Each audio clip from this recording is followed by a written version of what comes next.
Today we're looking at the best Stardom match of 2016 and arguably the best match in the history of the promotion, a Goddesses of Stardom title match with the Thunder Rock team of Io Shirai and Mayu Iwatani defending against Kairi Hojo and Meiko Satomura from March 21, 2016 at Tokyo Korakuen Hall. This was a match that really overachieved largely because of the performance of Satomura, who was never the most consistent performer, especially in her early years when she was the hyperactive, arm-flailing underdog. But now 21 years into her career, when most wrestlers should simply be retired rather than hanging on like crippled zombies, Satomura has really come into her own as the Wrecking Ball boss and really become a great big match performer, if still rather inconsistent and unmemorable in any other matches because of being repetitive. She was able to deliver the best match of her career tonight, and while it certainly helps that both of her opponents are amazing, with Thunder Rock clearly being the best tag team in the history of Stardom, this was very much a brutal Satomura striking war. It's really unfortunate that Stardom had stopped using all the other Sendai Girl performers by this point. In 2015, there was a good interpromotional war between Stardom and Sendai that culminated with the great September 23, 2015 tag title match where Thunder Rock defended against the Jumanji Sisters. This was particularly disappointing because aside from being the joshi match of the year for 2015, it was really Dash Chisako that stole the show in that match, and this happened to be her last match that she ever worked for Stardom. At this point, Stardom only uses Satomura for the occasional big show, and then going forward they would use Chihiro Hashimoto also in the same role or tagging along with Satomura. In any case, Satomura was treated as the big conquering hero here,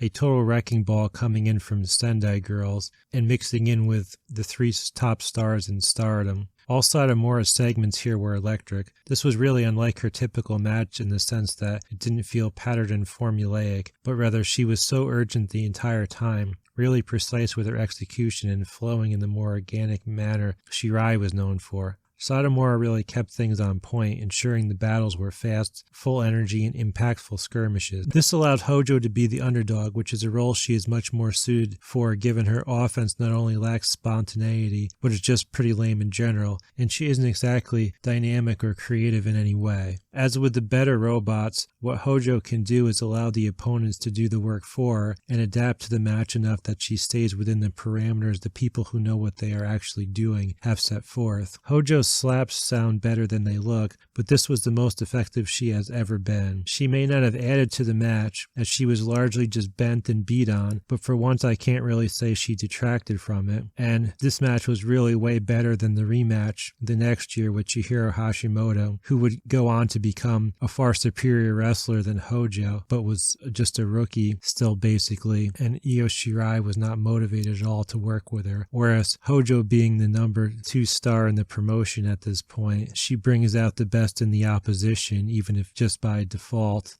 Hojo's segments were all good, just not as shot out of the cannon and riveting as Satomura's.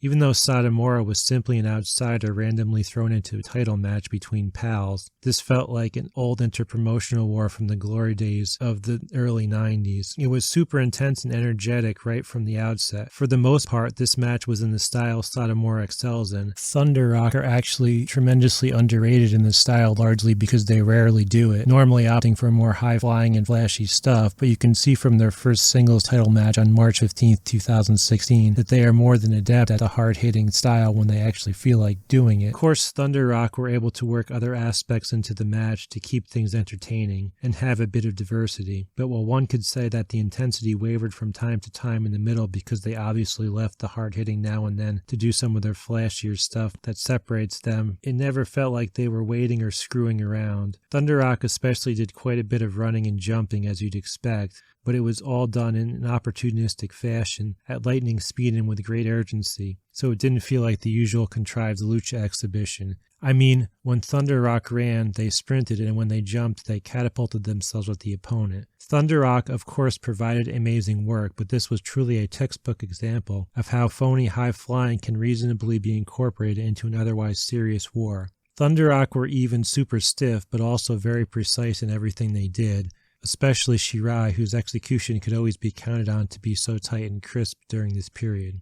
Mayu pushed Shirai out of the way to force a start between her and Satomura went at her full bore from the get-go. Iwatani had some counters of her own, though, and proved that she could hit Satomura back hard enough to command her respect. This was important because Satomura had really run over Mayu in their singles match in October, a match that sounded great on paper but really didn't live up to the expectations whatsoever because it was pretty much a veteran versus a young scrub match as opposed to Satomura's matches against Hojo, which were on a much more even level and highly competitive, long, hard-fought matches. Similarly, Hojo did enough to hang in the exchanges with Shirai, but where Satomura was winning them, Hojo was losing them. Thunder Rock are obviously a much more cohesive unit, given they've teamed together regularly, whereas Satomura's previous interactions with Hojo were carrying her to shockingly respectable matches that went a long way towards creating her unwarranted stardom in Stardom. It felt like it took both of Thunder Rock to gain an advantage on Satomura, while Satomura also opened up a lot of Hojo's offense with her saves, setups, and interference. Hojo was mostly just getting bullied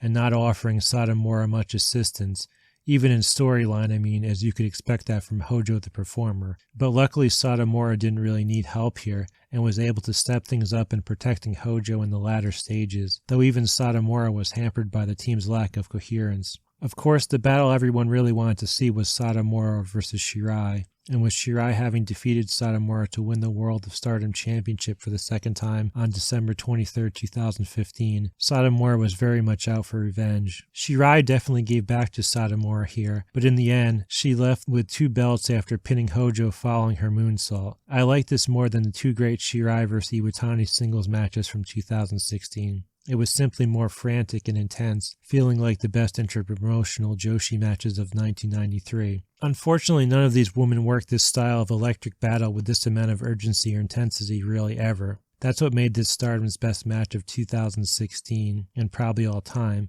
but also a reason 2017 and onward Stardom keeps getting less interesting, though obviously it's a minor reason when compared to the general style ultimately becoming untrained idols trying to do BS road epics. The most similar Stardom match would definitely be the great 9/23/15 Thunder Rock vs. Jumanji Sisters match, which was also an electric interpromotional war and had more high-flying skill and the great personality and heel tactics of Dash going for it. They're very comparable in quality. Both are definitely amazing must-see matches. I give this match 4 3/4 stars.